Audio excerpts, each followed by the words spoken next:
Hello student, welcome to my channel. तो आज हम नंबर सिस्टम RS अग्रवाल की बुक क्लास 9th का क्वेश्चन नंबर 7 को डिस्कस करेंगे, जो कि एक्सरसाइज 1D का है। On her birthday Reema distributed chocolates in an orphanage. The total number of chocolates distributed is given by this. Means जो रीमा है वो अपने बर्थडे में चॉकलेट डिस्ट्रीब्यूट कर रही है, ऑर्फेंज मतलब अनाथालय में।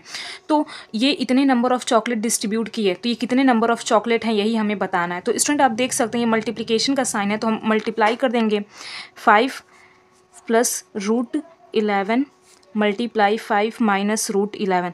तो स्टूडेंट आप देख सकते हैं ए की वैल्यू भी सेम है और बी की भी वैल्यू सेम है, तो और एक ब्रैकेट में प्लस है माइनस है, तो ए स्क्वायर माइनस बी स्क्वायर का फॉर्मूला लगता है, जो कि हो जाएगा ए स्क्वायर जो कि है 5 स्क्वायर माइनस बी की जगह पे है √11, तो √11 का स्क्वायर।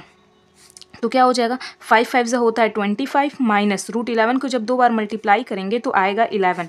तो 25 में से 11 जाएगा तो आएगा 14। तो स्टूडेंट हमें पता चलता है कि वो 14 नंबर ऑफ चॉकलेट वो डिस्ट्रीब्यूट की है अपने बर्थडे में ऑर्फेंज में, अनाथालय में। सो स्टूडेंट हमारा सेकंड क्वेश्चन है वो हम पढ़ देते हैं क्योंकि वो मॉरल वैल्यूज़ क्वेश्चन है। Write the moral values depicted here by Reema. कौन सी मोरल वैल्यू वो डिपिक्ट कर रही है इस क्वेश्चन के थ्रू। तो ये ऐसे ये हो सकता है कि वो पुअर चिल्ड्रन को हेल्प कर रही है to make deprived children happy. ये मॉरल वैल्यूज़ हमारा हो सकता है, ये मॉरल वैल्यूज़ आप खुद भी लिख सकते हैं। तो स्टूडेंट हमारा 8th क्वेश्चन है सिंप्लीफाई करना, जिसका फर्स्ट पार्ट है 3√45 माइनस √125 प्लस √200 माइनस √50। तो इसे हमें सॉल्व करना है।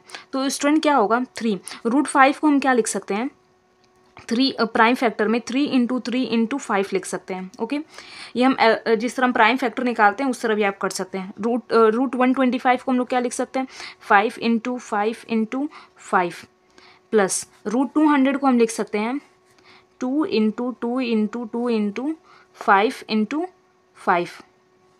और स्टूडेंट हम √50 को लिख सकते हैं 2 × 20। सो स्टूडेंट हम √50 को लिख सकते हैं 2 × 5 √5। सो स्टूडेंट इस रूट में है तो जिसका पेयर बनेगा वो रूट के बाहर में आ जाएगा। तो स्टूडेंट यहाँ पे 3 का पेयर बन रहा है, यहाँ 5 का पेयर बन रहा है, यहाँ 2 का पेयर बन रहा है, 2 और 5 का पेयर बन रहा है, और यहाँ 5 का पेयर बन रहा है। मीन्स जिसका पेयर बनेगा वो स्क्वायर रूट के बाहर आ जाएगा। तो 3 × 3 और ये √5 के अंदर ही रहेगा, माइनस इसका 5 का पेयर बन गया तो 5 बाहर हो जाएगा, ये √5 हो जाएगा, प्लस यहाँ पे 2 और 5 का पेयर बन रहा है, तो पेयर बनता है तो A1 के फॉर्म में निकलता है स्क्वायर रूट में, तो 2 × 5, तो 2 × 5 और ये √2 हो जाएगा, माइनस इसका पेयर बनेगा तो ये एक फॉर्म में आएगा क्योंकि स्क्वायर रूट में है, तो ये 5 √2 हो जाएगा। सो स्टूडेंट हम मल्टीप्लाई कर लेंगे 3 3 ज़ा 9 √5 माइनस यहाँ पे तो मल्टीप्लाई होगा नहीं, माइनस 5 2 ज़ा सॉरी प्लस 5 2 ज़ा 10 √2 माइनस 5 √2। सो स्टूडेंट सेम जो टर्म रहेगा उसी के साथ सिंप्लीफाई होगा, तो ये √5 है तो ये √5 है, तो इसी के साथ ये सिंप्लीफाई होगा, प्लस 9 √5 माइनस 5 √5, तो 9 में से 5 जाएगा 4 बचेगा, और √5 का टर्म है तो हम √5 लिख देंगे। ओके, अब ये √2 है तो ये भी √2 है, तो इसी के साथ ये सिंप्लीफाई होगा, तो क्या होगा 10 में से 5 जाएगा तो 5 बचेगा, और टर्म है √2 का तो √2 लिख देंगे, 5 √2, और क्योंकि 10 बड़ा है और 10 के पास प्लस का साइन है तो हम बीच में प्लस का साइन लगा देंगे। तो स्टूडेंट ये हमारा आंसर फर्स्ट पार्ट का। सो स्टूडेंट हमारा सेकंड पार्ट है 2√30 upon √6 minus 3√140 upon √28 plus √55 upon √99।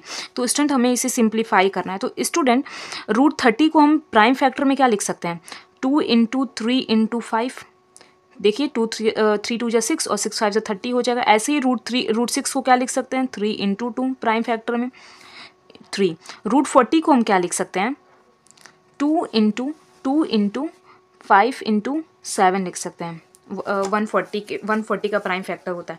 और √28 को क्या लिख सकते हैं 2 × 2 × 7 प्लस √55 को हम लिख सकते हैं 5 × 11, और 99 को लिख सकते हैं 3 × 3 × 11। सो स्टूडेंट हमारा नेक्स्ट पार्ट होगा 2। स्टूडेंट आप देख सकते हैं √3 × 2 है और यहाँ पे भी 2 × 3 है, मीन सेम है, तो ये कैंसिल हो जाएगा। तो कैंसिल हो जाएगा तो यहाँ पे क्या बचेगा केवल 5, तो हम यहाँ पे लिख देंगे 2√5, कैंसिल हो जाएगा ये, तो बचेगा केवल रूट में 5, तो हम √5। सो स्टूडेंट यहाँ पे आप देख सकते हैं 2 इंटू 2 इंटू 7 और यहाँ पे है 2 इंटू 2 इंटू 7 रूट में, तो ये कैंसिल हो जाएगा, तो क्या बचेगा, केवल √5 बचेगा। तो 3 इंटू √5 प्लस, ऐसे स्टूडेंट आप देख सकते हैं √11 से √11 कैंसिल हो जाएगा, तो √5 बचेगा। और क्योंकि ये पेयर बन रहा है तो ये बाहर निकल जाएगा, रूट के बाहर निकल जाएगा, तो 3 रहेगा और ये हो जाएगा √5। तो स्टूडेंट आप देख सकते हैं जितने भी टर्म्स हैं यहाँ पे सब √5 में, तो इन्हें हम सिंप्लीफाई कर लेंगे। सो स्टूडेंट पहले हम इसे सॉल्व कर लेते हैं, तो आएगा -√5, क्योंकि 3 में से 2 जाएगा 1 बचेगा और 3 यहाँ पे बड़ा है तो -√5 प्लस 1/3 √5। अब इन दोनों को सॉल्व करेंगे क्योंकि सेम टर्म है, तो ये क्या हो जाएगा 3 1 3, क्योंकि ये 1 कोफिशिएंट है, 3 1 3 और 3, तो 3 1 3 हो जाएगा, तो क्या लिख देंगे -3 √5 प्लस √5/3। तो क्या हो जाएगा नेक्स्ट स्टेप, ये कोफिशिएंट होगा 1 का, तो 3 में से प्लस माइनस माइनस हो जाएगा, 3 में से 1 जाएगा तो 2 बचेगा और बड़े का साइन -√5/3। तो स्टूडेंट ये हमारा सेकंड पार्ट का आंसर। तो स्टूडेंट आप थर्ड पार्ट को ट्राई कीजिएगा। स्टूडेंट ये एक्सरसाइज अब खत्म हो चुका है, तो नेक्स्ट वीडियो में नेक्स्ट एक्सरसाइज को डिस्कस करेंगे। स्टूडेंट क्वेश्चन समझ में आया हो तो प्लीज़ इस वीडियो को लाइक कीजिए, शेयर कीजिए और मेरे चैनल को ज़रूर सब्सक्राइब कीजिए। Thank you.